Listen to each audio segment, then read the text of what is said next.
If you're looking to sell your home in 2025 in the Chicago suburbs, here are the 4 best tricks to help you get the best price for your home. I'm Amy Pecoraro, your DuPage County Realtor.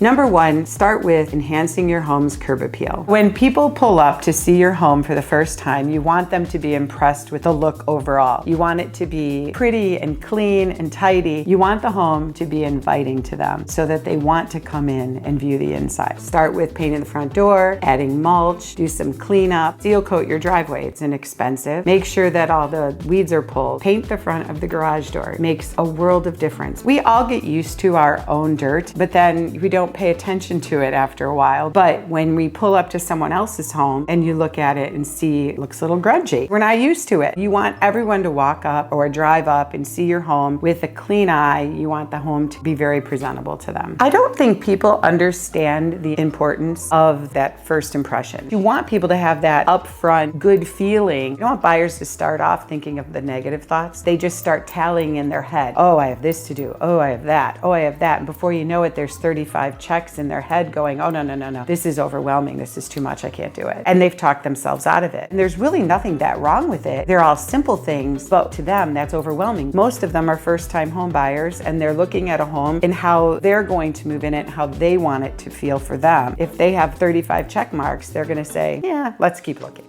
So my next trick would be simple, inexpensive fixes. Painting, flooring, cleaning. Those are the 3 most inexpensive things you can do. Start with cleaning. Get everything as clean as possible. Then you'll know if you really need to paint. Then do a paint job. Chances are that will freshen up the walls and make the home look very nice. And then if that isn't enough, then add some inexpensive flooring. It's going to add worlds of value and not a whole lot of money. Painting typically needs freshening up in your entryways, your doorways first and foremost. And it depends on if you have kids or pets or if you're just rough on your walls. Think about where you touched the most, and those areas typically are the grimiest. And those are the things that people look at first, because when we walk into a home, we're hitting the light switches. We're going to walk through and hit the next set of light switches. Those areas need to be clean and or touched up with paint. I'll be honest with you, I think it's very important that you call a realtor to come out and give you advice, because every home is so different. I can tell you to do these things without ever seeing your home. And yes, they might make a difference. At the same time, if your house is from the 1950s and I tell you to go in and update the bathroom, it's not going to do any good if the whole house is from the 1950s. This is all generic as far as giving you advice on what you can do to add some value to your home, but it's not necessarily always going to be true. Yes, we want it clean. Always want it clean. Yes, we want it freshened up. That's a given. But do I want you to spend money on things? Not necessarily always is that going to benefit you. So it's always best to contact me, to just ask me to come out and see your home. Then I will give you my true, honest opinion of should you spend money on things or shouldn't you.